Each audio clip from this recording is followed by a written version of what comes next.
This is Chuck. In today's society, it is easy to find many different types of information on the internet. Humans have learned to utilize the web to create an efficient method of communication.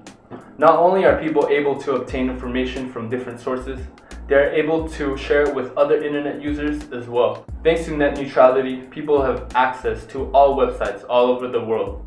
Net neutrality is defined as a principle that internet providers enable access to all content and applications regardless of the source, without favoring or blocking particular products or websites.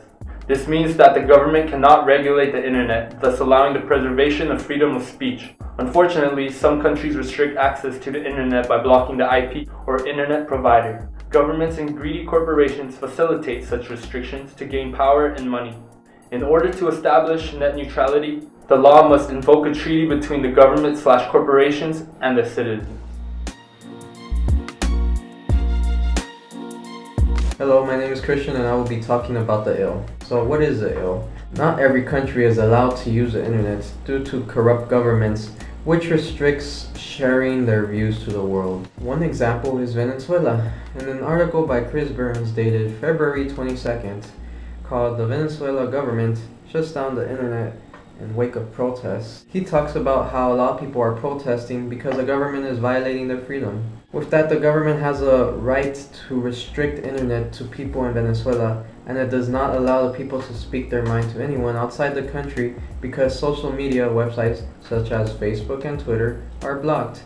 And since that is blocked, it does not allow anyone to speak on what's really happening and how their freedom of speech is being restricted. Providing blocked internet creates manipulation. It creates this because of the fact that governments can control what we see in the web. With this, people are not truly informed of what's happening in the world.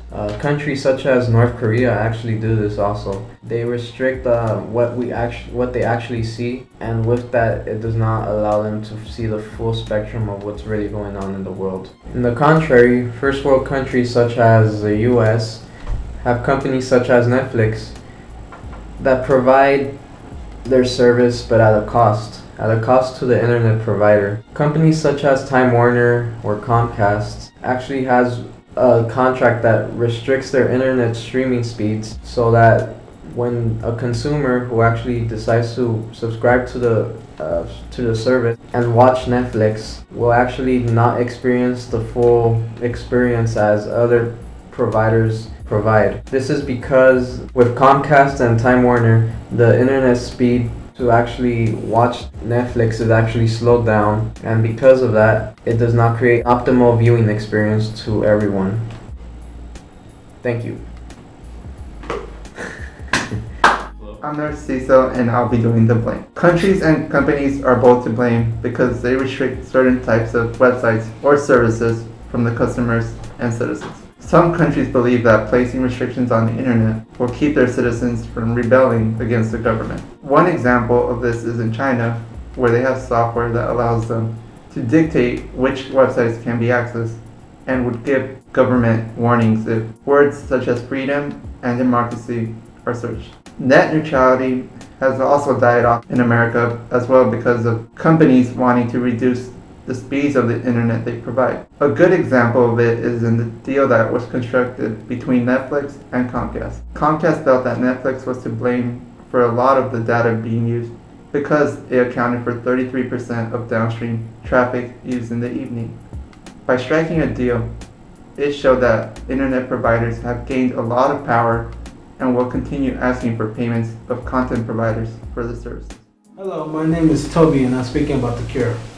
In order to solve the problem of government blocking social websites, we must pass net neutrality. Net neutrality prevents any website from being blocked for any reason, so no government tricks or lies or excuses can be used to block social forums.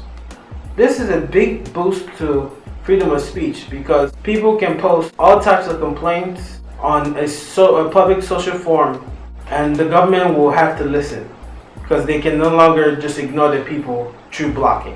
Companies are also a big problem if we do not pass net neutrality. Companies can increase their profit margin by selling bundles like they do on cable TV to poor people or rich people alike. This is bad for poor people because That means they have to spend more money to receive internet information that is necessary for them to survive. And in this type of economy, poor people just can't afford to pay more for the internet.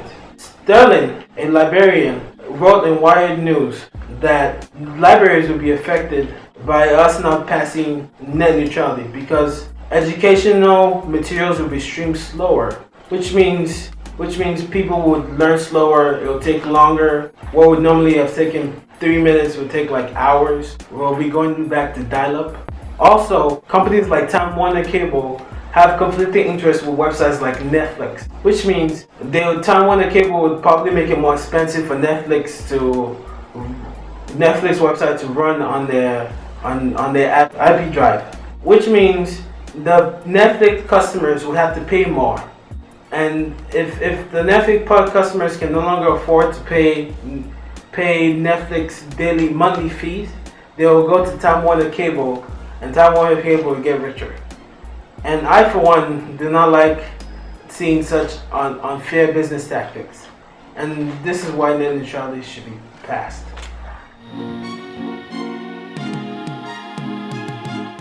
The utility of net neutrality cannot be denied. It is imperative that the people stop the tyranny of governments and corporations by passing net neutrality.